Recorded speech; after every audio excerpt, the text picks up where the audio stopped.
Bonjour à toutes et à tous. Merci pour votre invitation. Je m'appelle Sarkis Pachean. Je suis pasteur de l'Église évangélique arménienne de Bruxelles. Je suis marié, j'ai 2 filles et bien sûr une seule femme. Aujourd'hui, je suis là pour vous parler des témoins de Jéhovah. Et votre pasteur m'a dit que j'ai à peu près 1 heure et si je dépasse cela, vous me faites un signe, bien sûr, si vous ne vous endormez pas jusqu'à là. Alors, je pense que vous connaissez tous les témoins de Jéhovah. Ils sont plus de 8 millions dans le monde, plus de 25 000 en Belgique. On les voit un peu partout, avec leur stand mobile, bien habillés, polis, avec leurs journaux devant les métros, les gares, au marché et surtout en train de faire du porte-à-porte. Ces dernières années, ils sont aussi très présents sur Internet. Ils sont très actifs et zélés pour diffuser leur message. Bien sûr, c'est louable d'être actif et zélé, mais ce n'est pas le plus important. Le plus important, c'est ce qu'on prêche. C'est le contenu de notre message. Cela est valable, bien sûr, non seulement pour les témoins de Jéhovah, mais aussi pour toutes les églises et pour tous les mouvements religieux. Et comme vous le savez, même les pharisiens, à l'époque de Jésus, étaient très zélés. Mais Jésus disait à leur égard, vous parcourez la mer et la terre pour faire un seul converti. Quand il est devenu, vous en faites un fils de l'enfer, 2 fois pire que vous. Donc, si notre message est déformé et qu'il ne correspond pas à la Bible, cela ne sert à rien. Il cause malheureusement la ruine des autres et la nôtre. Avant de commencer notre sujet principal, je voudrais vous présenter brièvement les croyances des témoins de Jéhovah. D'abord, ils sont antitrinitaires. Seul Jéhovah est le vrai Dieu, Jésus est l'archange Michel, le premier être créé par Dieu. Le Saint-Esprit n'est qu'une force agissante de Dieu. Pas d'enfer, pas de jugement pour les pécheurs, leur jugement, leur punition, c'est la mort physique. Pas de survie de l'âme à la mort. Le diable et les démons seront anéantis définitivement à la fin. La terre subsistera éternellement et deviendra un jour paradis. Pour les croyants, il y a 2 espérances. Une vie céleste pour 144 000 élus et une vie terrestre pour tous les autres fidèles. Seuls les 144 000 peuvent participer à la Sainte Seine qu'ils organisent 1 fois par an. Jésus est mort non sur une croix, mais sur un poteau. Jésus est ressuscité non pas physiquement, mais en esprit. Jésus est revenu invisiblement et est devenu roi en 1914 dans le ciel. Satan est chassé du ciel et le royaume de Dieu est établi dans le ciel, donc en 1914. Pour eux, Dieu n'est ni omniprésent, ni omniscient. Ils ont leur propre traduction de la Bible, la traduction du Monde Nouveau, qui est une traduction bien adaptée à la théologie de l'organisation. Pas de transfusion sanguine, pas de fêtes chrétiennes comme Pâques et Noël, pas d'anniversaire de naissance. Donc ils ont 2 journaux, Tour de garde et Réveillez-vous, par lesquels ils diffusent leur message. Ils se considèrent bien sûr comme la seule vraie religion et toutes les autres sont fausses et sataniques. Aujourd'hui, nous ne pouvons pas analyser tous ces enseignements à la lumière de la Bible. Je vais parler essentiellement sur les 3 points suivants sur lesquels l'organisation est érigée. D'abord, le premier point, c'est l'organisation des témoins de Jéhovah est fondée sur un autre fondement que celui de Jésus-Christ. Elle a une base humaine. Deuxième point, l'organisation est née sur des annonces apocalyptiques qui se sont avérées par la suite fausses. Troisième point, l'organisation annonce depuis sa naissance un message déformé, un autre évangile. Commençons par le premier point. L'organisation des témoins de Jéhovah a une base humaine. Elle est née et fondée sur un fondement autre que celui de Jésus. Vous connaissez tous les paroles de l'apôtre Paul qui dit « Car personne ne peut poser un autre fondement que celui qui a été posé, à savoir Jésus-Christ. » 1 Corinthiens 3, 11. Même si les témoins de Jéhovah citent la Bible et le nom de Jésus, il y a à la base de cette organisation d'abord un Américain qui s'appelle Charles Taze Russell, puis Joseph Rutherford qui le remplace à sa mort.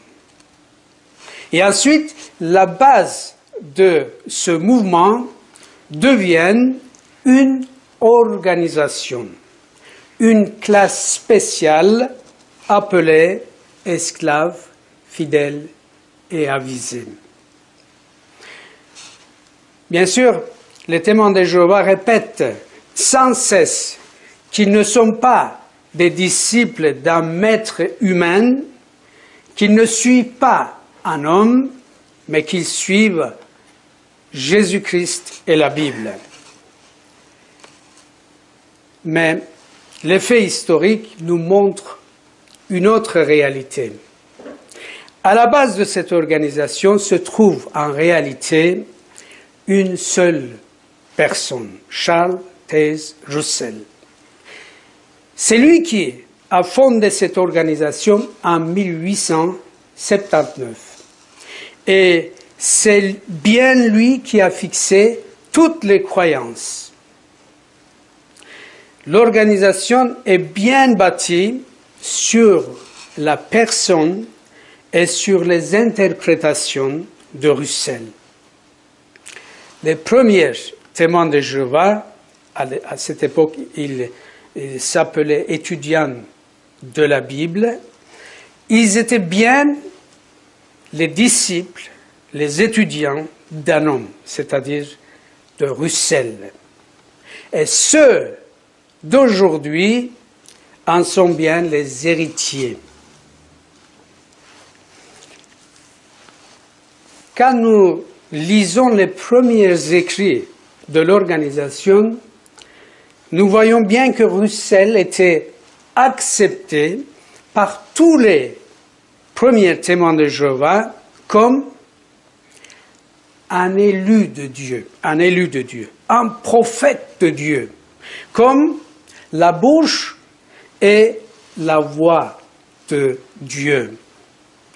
Russell, pour eux, était l'esclave fidèle et avisé de Matthieu 24, 45, 47.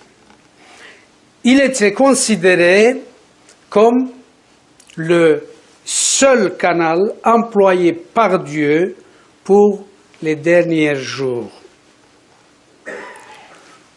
Ces écrits et ces interprétations venaient directement de Dieu, par le Saint-Esprit, comme complément nécessaire à la Bible. Il faut surtout souligner son principal ouvrage, Étude des Écritures, qu'il a publié en 6 volumes à partir de 1886. Russell prétendait même que ces 6 volumes étaient la Bible dans une forme arrangée et pratiquement la Bible elle-même. Pour les premiers témoins de Jéhovah, rejeter Russell et ses enseignements revenait à rejeter Dieu lui-même. Effectivement, l'organisation était bien fondée au départ sur la personne et les interprétations de Russell. Lorsque Russell est mort en 1916, c'est Rutherford qui prend le contrôle de l'organisation. Voyant que tout était bâti sur la personne et les interprétations de Russell, et voyant aussi que les prophéties de Russell s'avèrent fausses, Rutherford, pour assurer la survie de l'organisation, commence à réorganiser le mouvement. Mais il y a un obstacle. Cet obstacle, c'est Russell lui-même. Les témoins de Jéhovah, comme nous l'avons dit, croyaient que Russell était le seul canal employé par Dieu.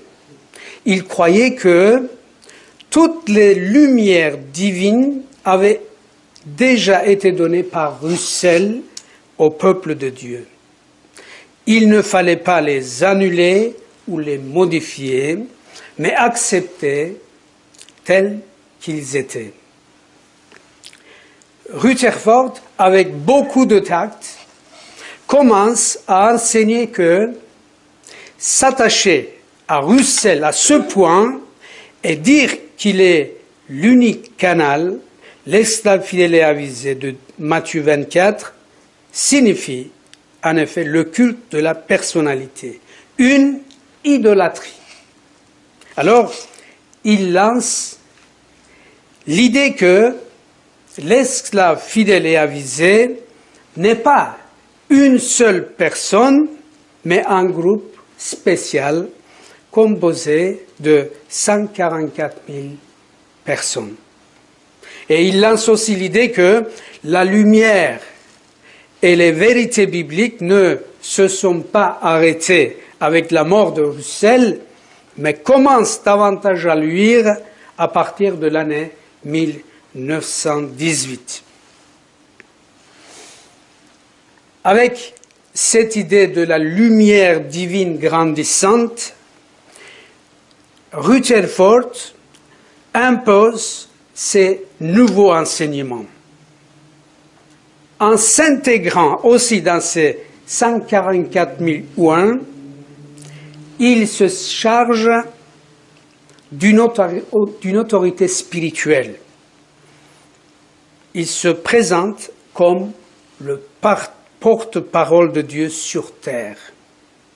Bien sûr, il fait passer toutes ces idées, ces enseignements, sous la couverture de l'esclave fidèle et avisé qui n'est que fictif.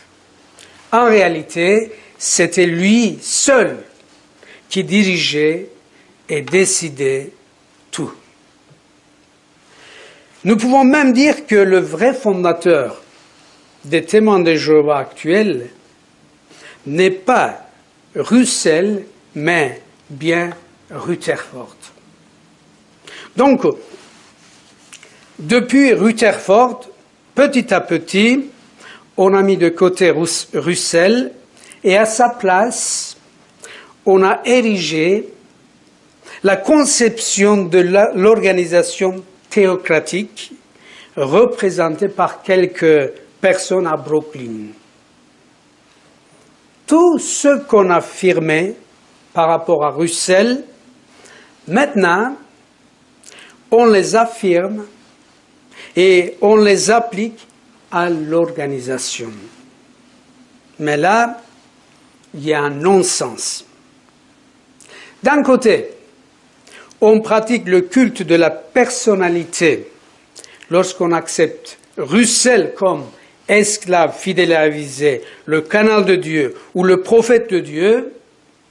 De l'autre côté, on applique tout cela librement à l'organisation comme si c'était tout à fait normal. Pourquoi est-ce le culte de la personnalité lorsqu'il s'agit de Russell et ne l'est-il pas lorsqu'il s'agit de l'organisation? Voici quelques prétentions des témoins de Jéhovah concernant leur organisation. Un prophète chargé par Dieu pour parler en son nom. Donc l'organisation est considérée comme un prophète chargé par Dieu pour parler en son nom. L'unique canal de communication de Dieu sur terre. Le seul représentant terrestre de Dieu. La seule organisation utilisée et dirigée par Dieu et par son esprit. Pour les témoins de Jéhovah, actuellement, Dieu parle, conduit et révèle ses vérités par la Bible, c'est bien, par le Saint-Esprit, et par cette organisation. Ainsi, l'organisation se met à l'égal à l'Esprit de Dieu et à la Bible. Donc l'organisation est la seule organisation qui conduit à la connaissance de la vérité et au salut. Sans elle, on ne peut pas comprendre et interpréter la Bible correctement. La seule véritable religion agréée par Dieu. Toutes les autres religions sont fausses et sataniques. Par conséquent, pour être sauvé et pour avoir l'approbation de Dieu, il faut appartenir à cette organisation et la suivre fidèlement.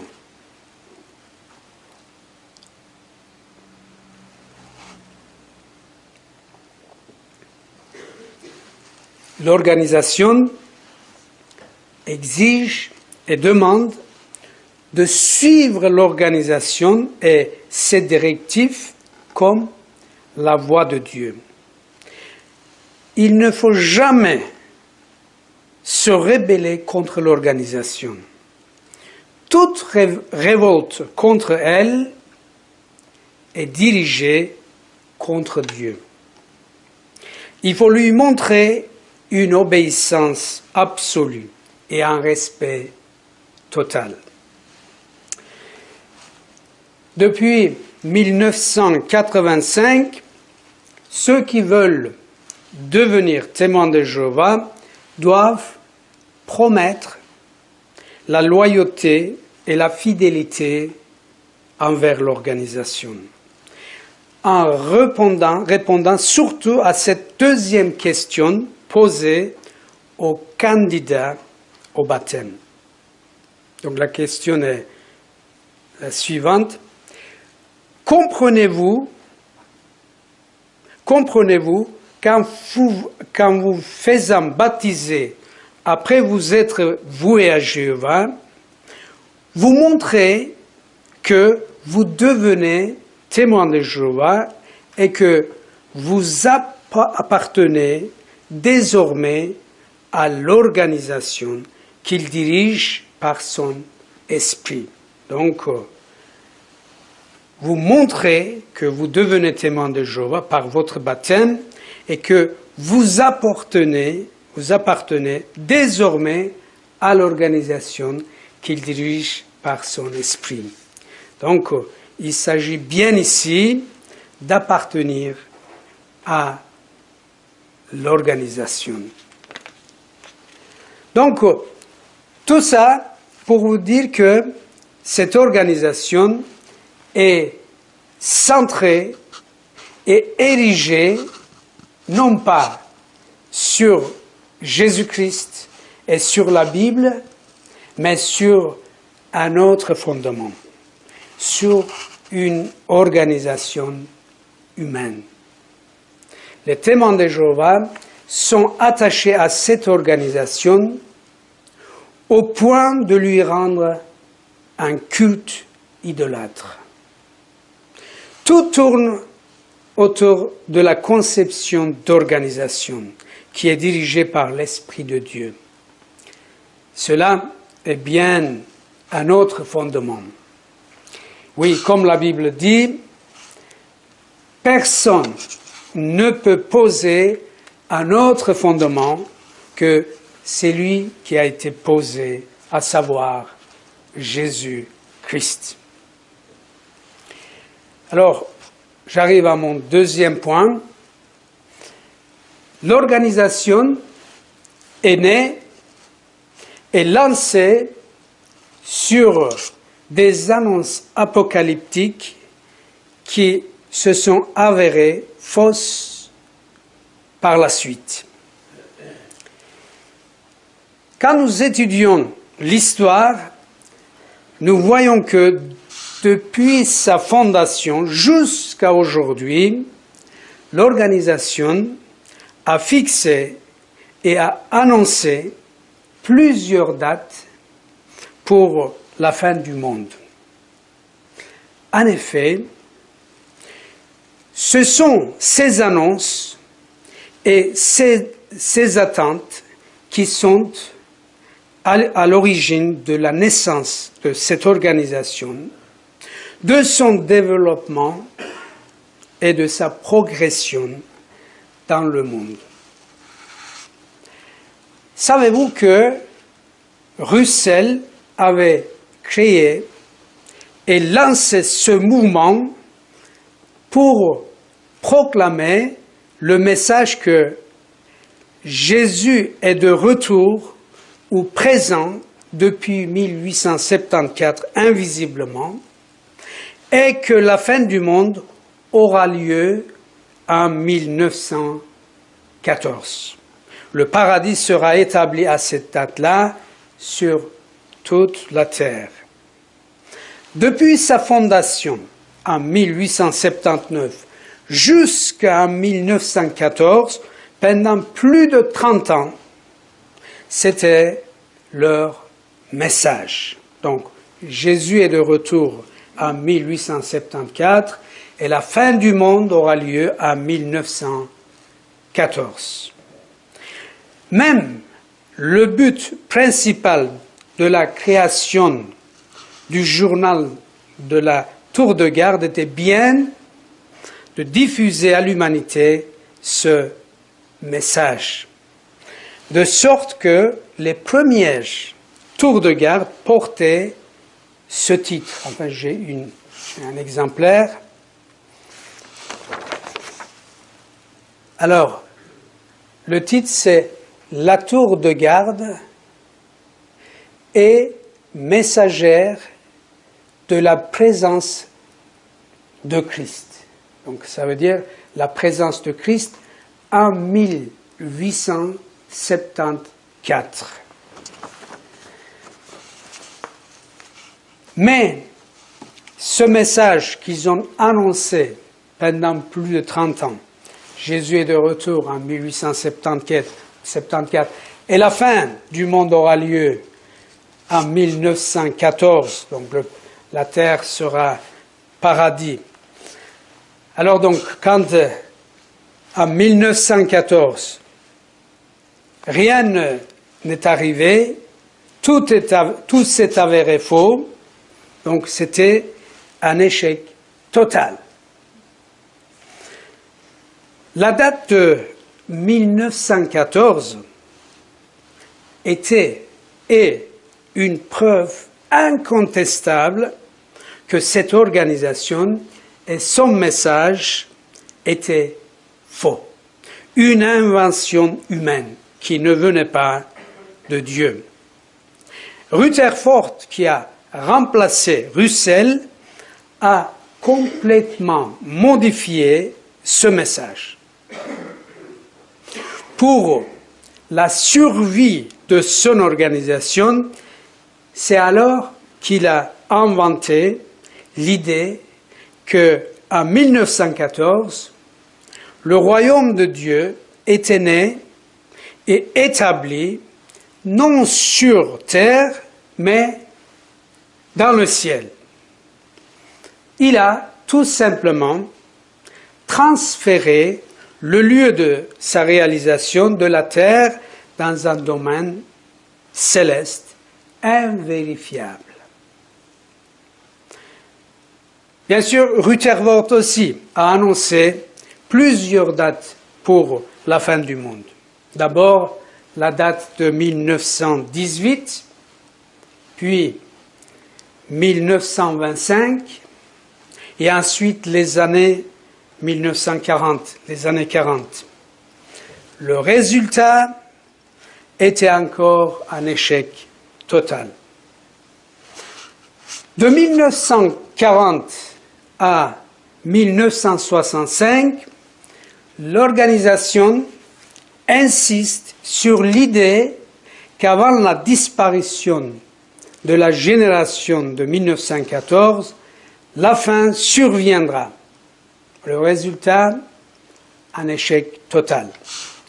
De 1965 jusqu'à 1976, les témoins de Jéhovah annoncent pour 1975 la fin de 6000 ans d'existence humaine sous la domination du péché et du diable. Donc, le résultat, encore une fois, un échec total. En 1975, rien n'est arrivé. De 1976 jusqu'à 1995, l'annonce et l'attente de l'organisation sont de nouveau la fin du monde avant la disparition de la génération de 1914. Le résultat, un échec total.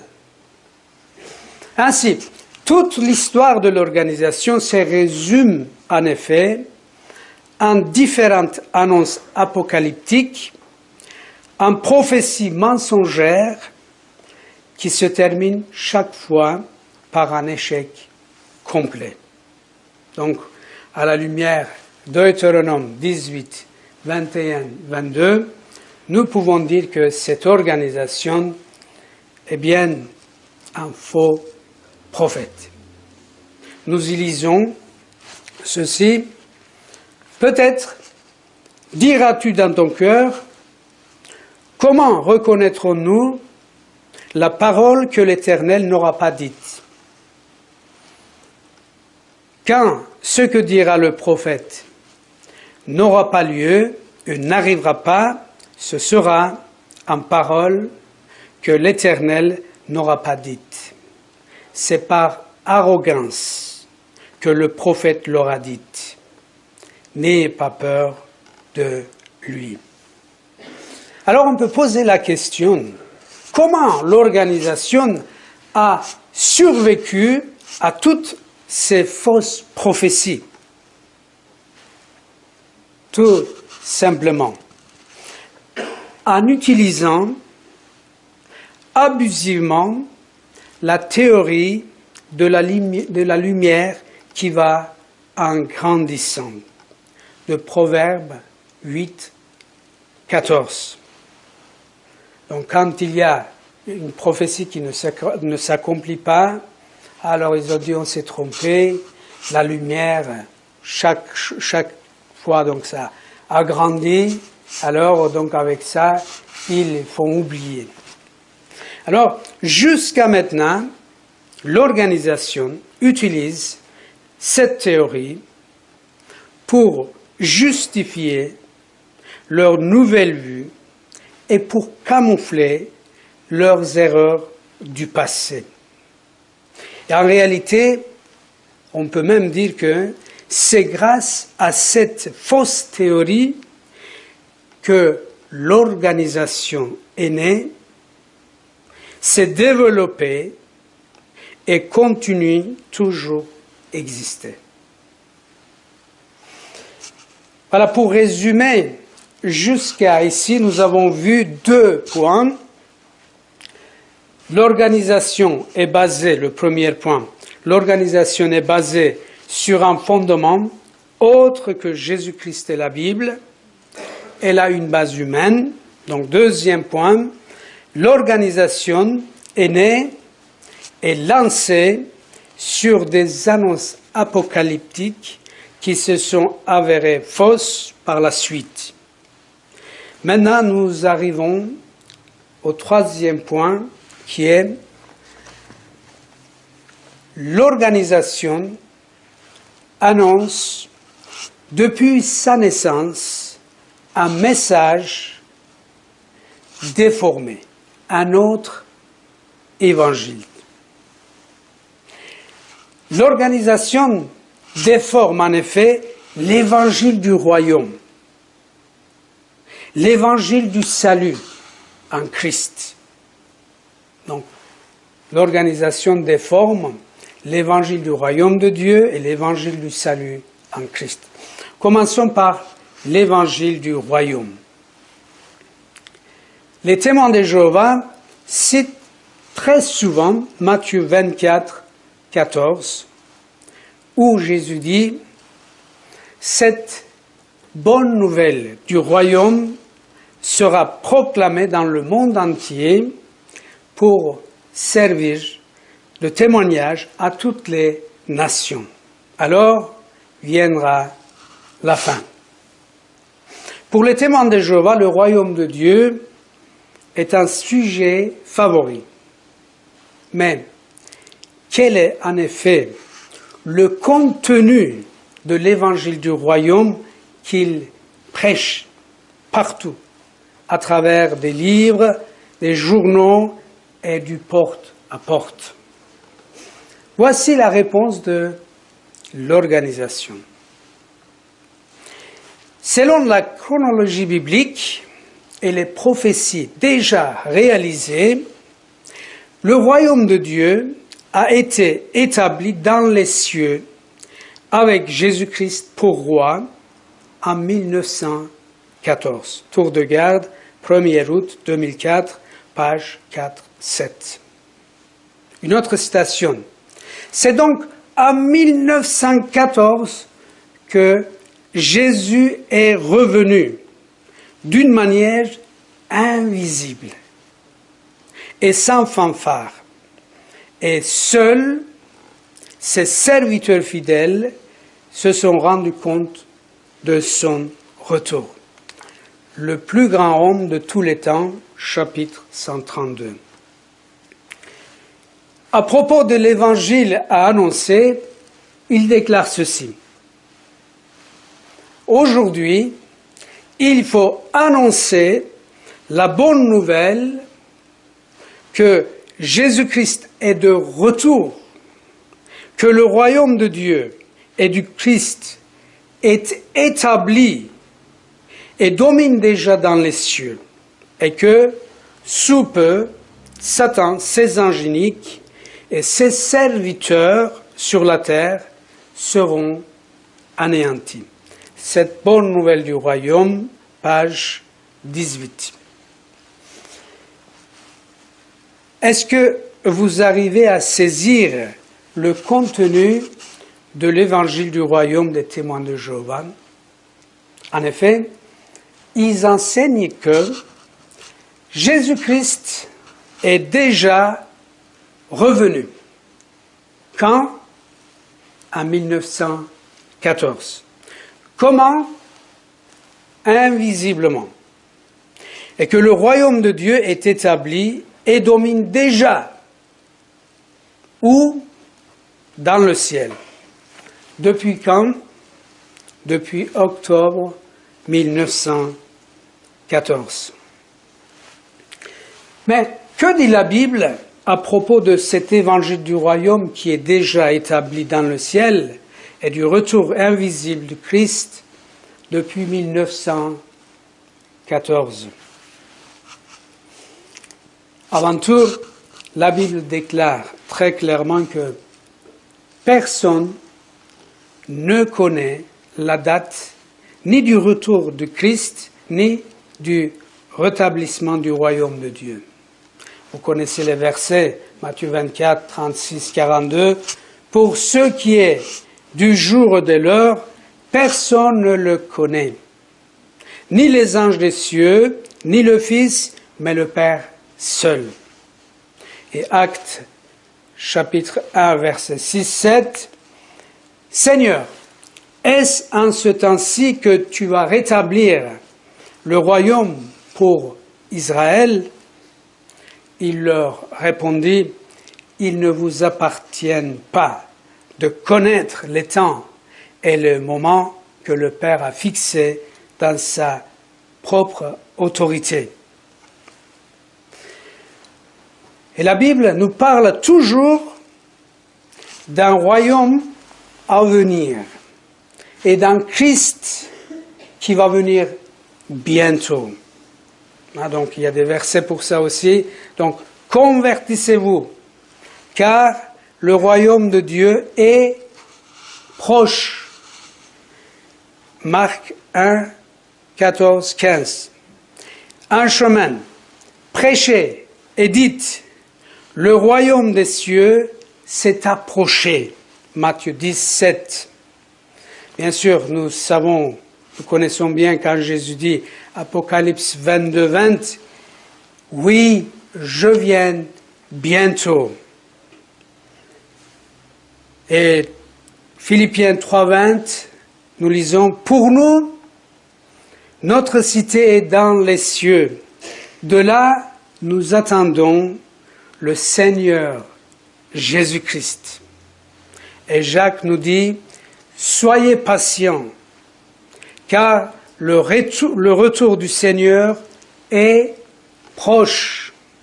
Donc, la Bible nous parle d'un royaume à venir et d'un Christ qui revient bientôt. Tandis que l'organisation annonce un Christ et un royaume déjà venu en 1914. Est-ce la même chose? Ne s'agit-il pas d'un message déformé?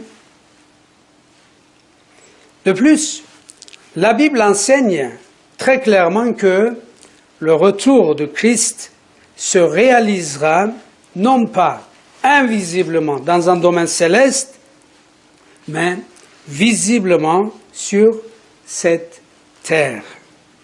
Jésus-Christ dit, « Alors, le Fils de l'homme paraîtra dans le ciel, toutes les tribus de la terre se lamenteront.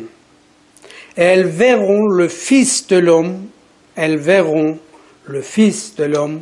venant sur les nuées du ciel avec beaucoup de puissance et de gloire. » L'apôtre Jean déclare la même vérité lorsqu'il dit « Voici, ils viennent avec les nuées. Tous le verront. » Apocalypse 1, 7. Les anges aussi ont proclamé cette réalité en disant aux disciples « Hommes de Galilée, pourquoi restez-vous là à regarder le ciel? Ce Jésus qui a été enlevé au ciel du milieu de vous viendra de la même manière que vous l'avez vu aller au ciel. » Actes chapitre 1, verset 11. Savez-vous que l'organisation nie catégoriquement le retour de Christ sur terre? Dans le livre « Vivre éternellement », à la page 146-147, nous lisons ceci. Donc c'est l'organisation qui écrit. Le retour de Christ ne signifie pas qu'il va revenir sur terre, mais plutôt qu'il va étendre son pouvoir royal à la terre et tourner son attention vers elle. Cela n'exige pas qu'il quitte son trône céleste. Donc, pour les témoins de Jéhovah, le retour de Christ n'est pas un vrai retour sur terre, mais une présence invisible depuis le ciel. Cela signifie tout simplement tourner son attention vers la terre, depuis son trône céleste, sans le quitter. Si tourner son attention vers la terre signifie son retour, alors nous pouvons dire qu'il a eu lieu non en 1914, mais à son ascension, juste après sa résurrection. Son attention était déjà tournée vers la terre et vers les disciples. Jésus-Christ a bien déclaré « Tout pouvoir m'a été donné dans le ciel et sur la terre. Et moi, je suis avec vous tous les jours jusqu'à la fin du monde. » Matthieu 28, 18, 20.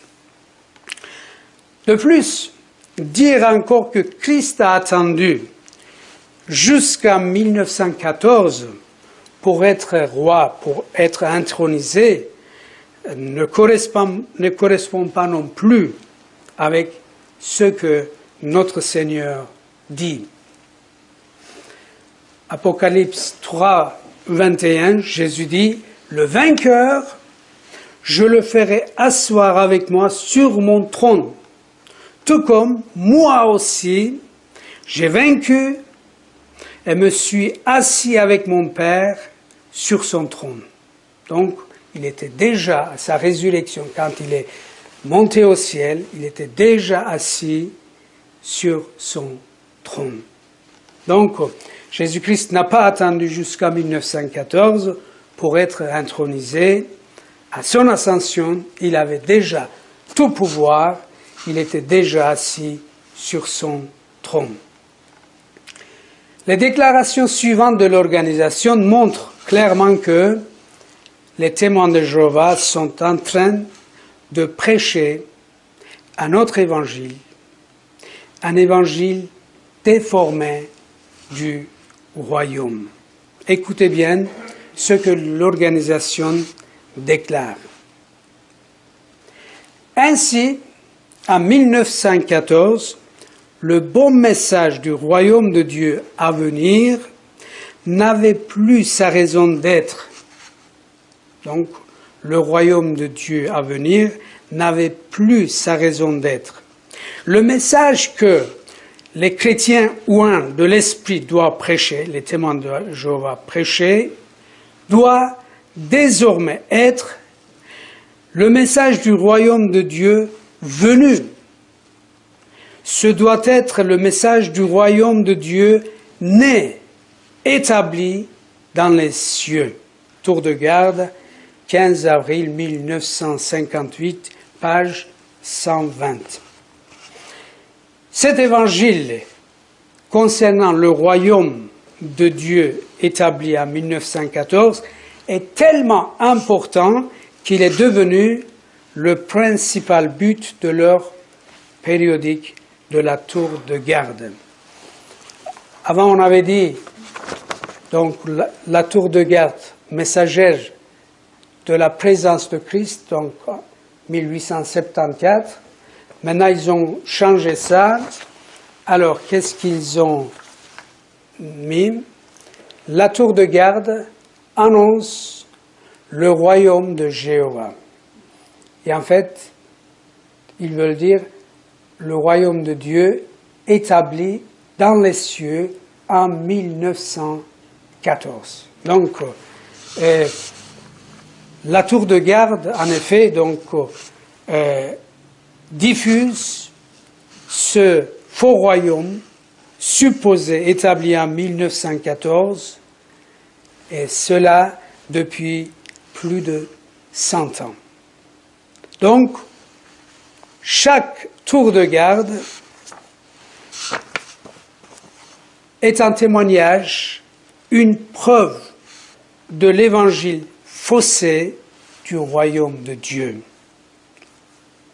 Pour conclure, la proclamation « Jésus est venu en 1914 et le royaume de Dieu est déjà établi dans le ciel » diffère complètement de la bonne nouvelle du royaume à venir, annoncée par Jésus et ses disciples. De ce fait, leur message constitue un autre évangile qui tombe sous le jugement sévère de l'apôtre Paul. Mais si nous-mêmes, ou si un ange du ciel vous annonçait une bonne nouvelle différente de celle que nous vous avons annoncée, qu'il soit anathème. Galates 1, verset 8. Vous êtes là, vous n'êtes pas fatigué? Ça va? Alors, revenons maintenant à notre dernier point qui est l'organisation fausse non seulement l'évangile du royaume, mais aussi l'évangile du salut. Lorsqu'elle divise le peuple de Dieu en deux classes, avec deux voies de salut différentes pour chacune. Chez les témoins de Jéhovah, comme nous l'avons dit, le peuple de Dieu est divisé en deux classes. La classe céleste, composée de 144 000 personnes, et la classe terrestre, composée d'une grande foule qu'on ne peut pas compter.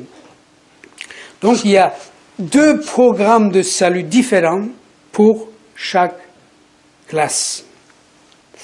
D'abord, l'organisation enseigne qu'actuellement, seuls les 144 000 ouins ont besoin de naître de nouveau et que le reste de l'humanité n'en a pas besoin.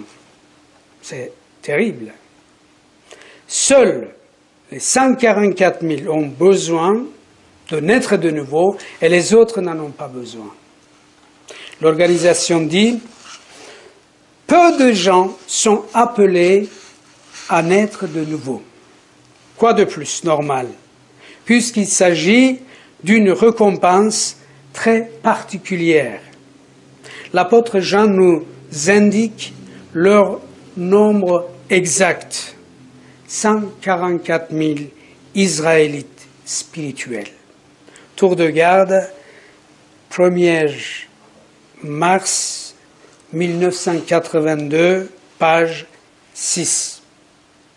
Encore une autre citation, « Puisque c'est sur la terre et non au ciel que la grande foule des véritables chrétiens espère vivre éternellement, ils n'ont nul besoin de naître de nouveau. » Ils n'ont nul besoin de naître de nouveau. Tour de garde, 1er avril 1988, page 18. Quelle hérésie! Où est-il écrit dans la Bible que la nouvelle naissance est réservée seulement pour 144 000 personnes et que les autres n'en ont pas besoin? Contrairement à cela, Jésus-Christ déclare « En vérité, je te le dis, si un homme ne naît de nouveau, il ne peut voir le royaume de Dieu. Si un homme ne naît d'eau et d'esprit, il ne peut entrer dans le royaume de Dieu. » Jean 3, 3, 7. Jésus-Christ demande la nouvelle naissance pour le salut, pour entrer et pour voir le royaume de Dieu, pour chacun.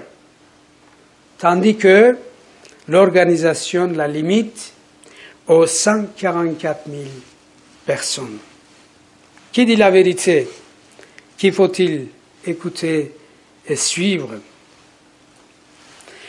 L'organisation dénature encore l'évangile du salut lorsqu'elle enseigne que, actuellement, seuls les 144 000 personnes ont besoin d'être déclarées justes par la foi et que la grande foule, les autres, n'en ont pas besoin. Et maintenant, on vient justifier par la foi. Et ça aussi, c'est limité pour les témoins de Jéhovah. Donc, c'est réservé seulement pour les 144 000 personnes. Il y a plusieurs citations, mais je vais juste citer deux citations.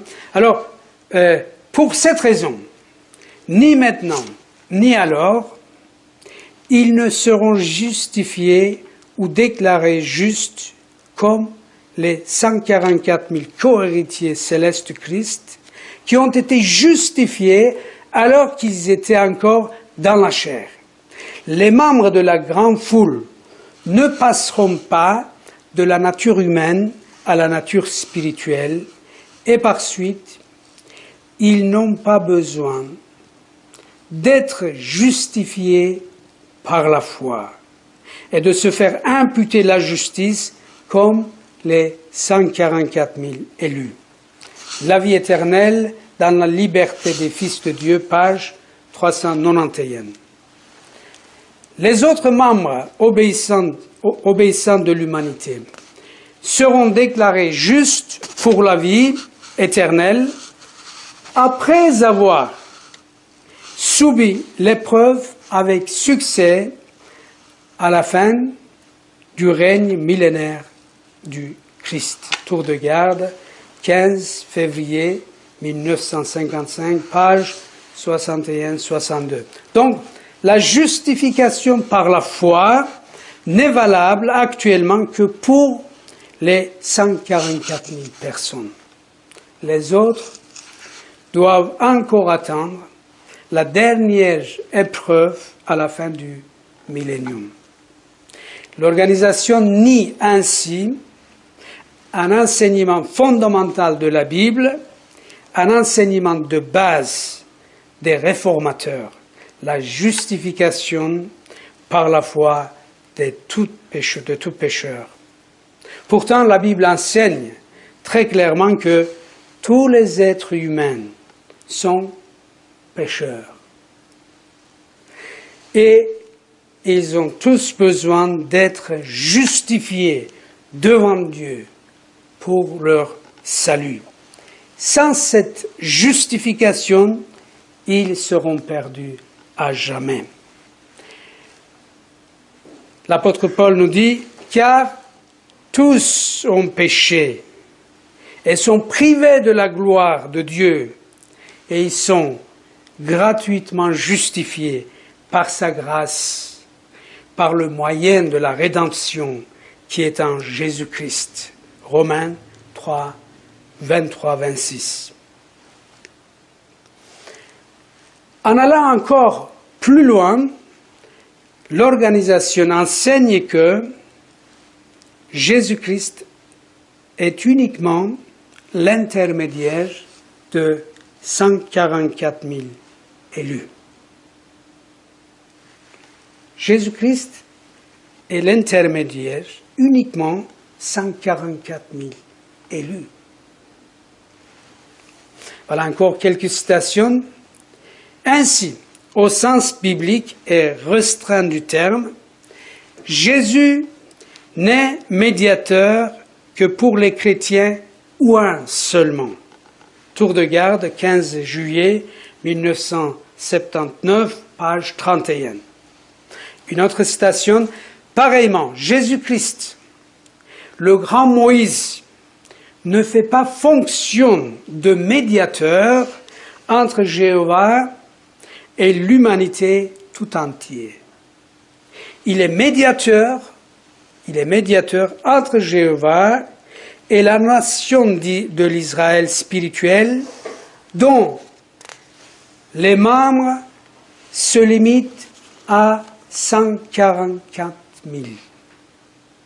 Donc, sécurité universelle sous le règne du prince de paix, pages 10 et 11.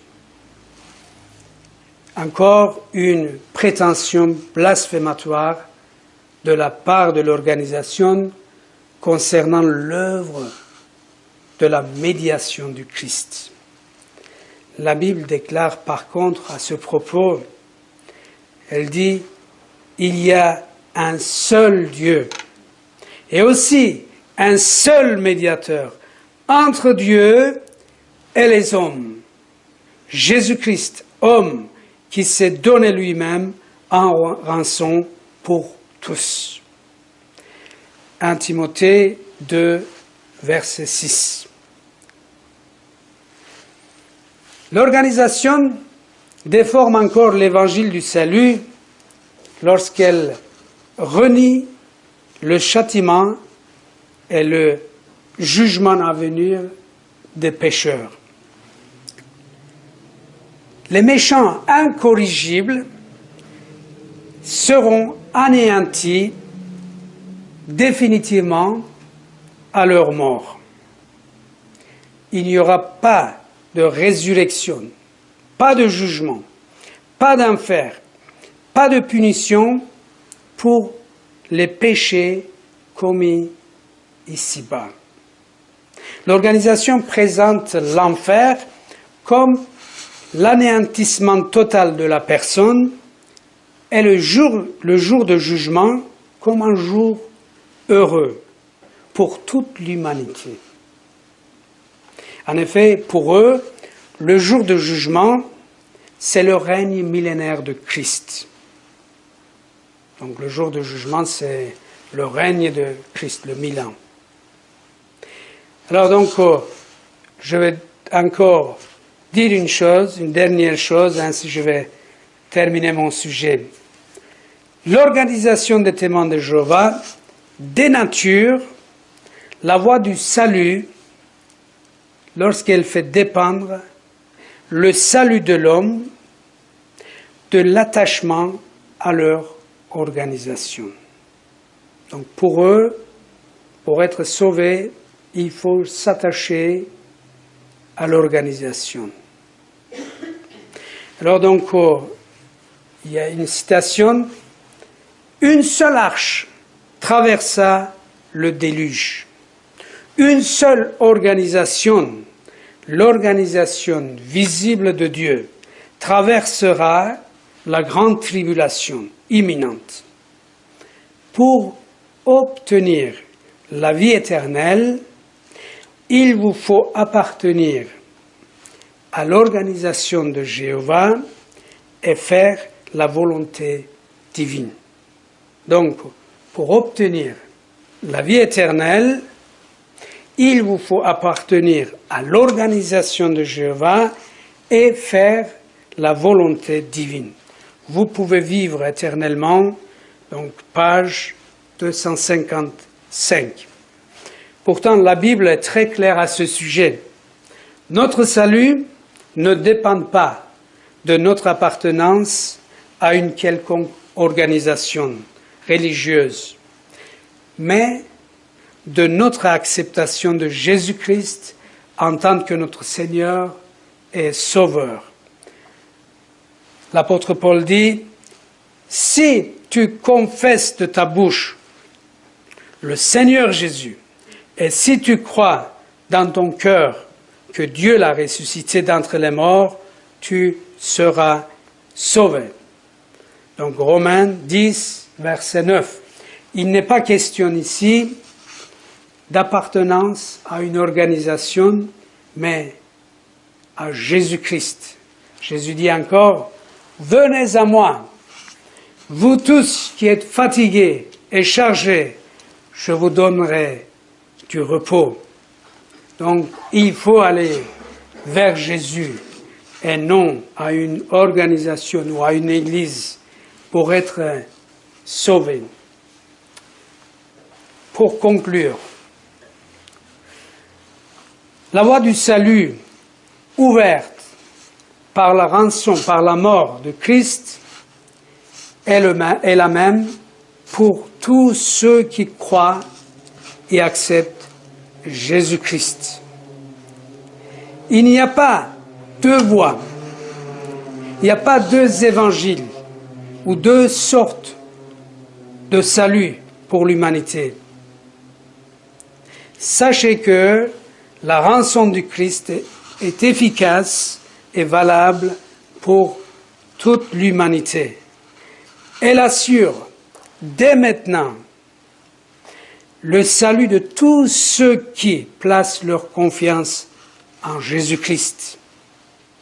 Nous lisons, c'est aussi pour cela qu'il peut sauver, Jésus peut sauver parfaitement ceux qui s'approchent de Dieu par lui, étant toujours vivants pour intercéder en leur faveur. Chers amis, vous n'avez pas besoin d'attendre l'Armageddon ou la dernière épreuve pour assurer votre salut et votre éternité. Si vous croyez en Jésus et l'acceptez dans votre vie en vous repentant de vos péchés, vous pouvez être sauvés déjà maintenant.